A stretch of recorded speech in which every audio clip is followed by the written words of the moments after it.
ஏமாற்றி விலை கண்ட ஜனநாயகம். அதுல இருந்தாம 8% ஓட்ட பிடிச்சிருக்கோம்.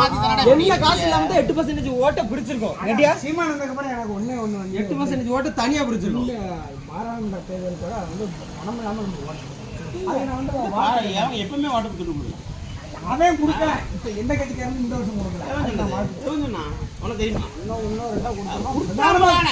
யோசிக்கா 247 தொகுதி நீ ஆள் எல்லாம் இந்த வேட்பாளர் போடுறதுன்னு சொல்லுவாரு. சம உரிமை சமத்துவம் இல்ல. 247 பாதி பெண்ணு பாதி ஆணு. சீமான் அதுல சீமான் வந்த பிறதான் தமிழ் சீமான் வந்த பிறதான் பாதி தமிழ் வர்றாரே சீமான் வந்த பிறதான். இல்ல உங்களுக்கு முருகன் தமிழ் பாட்டாங்களே பாதி பேத்துக்கு இப்ப நம்மள தெரியும். எவனுக்காக தெரியுமால? மகாவீர் ஜெயந்திக்கு லீவ் உண்டு, தெலுங்கு வர்ற படத்துக்கு லீவ் உண்டு. டெல்லியில இப்போ டெல்லியில ஒரு இது இங்கே கேளடா. பாரு அதெல்லாம் பாரு. இங்கே கேளடா. டெல்லியில இப்போ ஒரு இது இருக்குமா மீட்டிங். வீட்டுல இருக்கு. நீங்க மாமா போன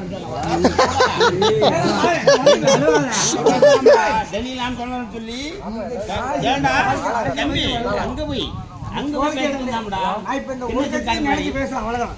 நான் ஒரு கட்சி நினைச்சு பேசுறேன். எல்லாம் சுத்தி கடைசி நிக்கணும்டா. ஜனநாயக உரிமை ஜனநாயக சித்தாந்தமே தவறு.